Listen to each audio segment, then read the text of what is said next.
Hello all, welcome back to our channel. ఈ వీడియోలో వచ్చేసి మనకి మెట్రో సెకండ్ ఫేజ్ వర్క్ గురించి ఒక కొత్త న్యూస్ వచ్చింది. దాని డీటెయిల్స్ ఎక్స్ప్లెయిన్ చేయబోతున్నాను.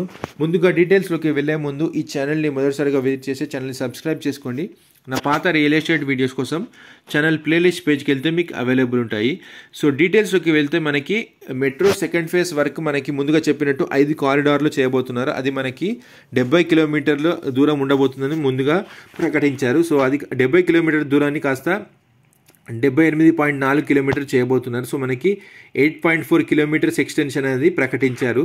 సో డీటెయిల్స్లోకి వెళ్తే మనకి బడ్జెట్ ప్రకారంగా చూసుకుంటే సెకండ్ ఫేజ్ వర్క్కి అరౌండ్ 24,000 కోట్ల బడ్జెట్ని అలొకేట్ చేశారు. సో దాంట్లో చూసుకుంటే మనకి 5 కారిడార్లో ఈ మెట్రో సెకండ్ ఫేజ్ ఉండబోతోంది.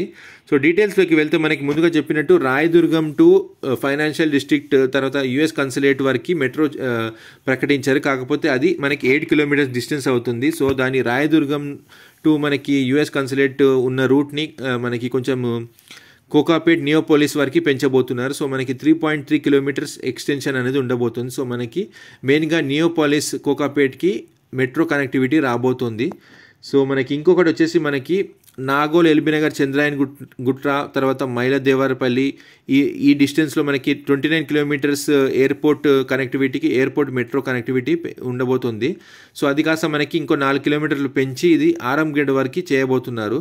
సో దానివల్ల మనకి ఇది ఆల్మోస్ట్ ఇంకొక 5 కిలోమీటర్స్ పెంచుతున్నారు. సో దానివల్ల మనకు ఓవరాల్గా 8.4 కిలోమీటర్స్ ఎక్స్టెన్షన్ అనేది ఈ కొత్త బడ్జెట్ అలొకేషన్ ప్రకారంగా మనకి తెలుస్తుంది. So Nagole, LB Nagar, Chandrayangutta metro interchange స్టేషన్గా అభివృద్ధి చేయాలని బడ్జెట్లో ప్రతిపాదించినట్టు మనకి తెలుస్తుంది. సో మనకి ఇంకొకటి వచ్చేసి కోకాపేట్ దగ్గర కూడా మనకి మెట్రో ఎక్స్టెన్షన్ వచ్చే అవకాశం కనిపిస్తుంది. సో ఇదండి. Thank you for watching our video.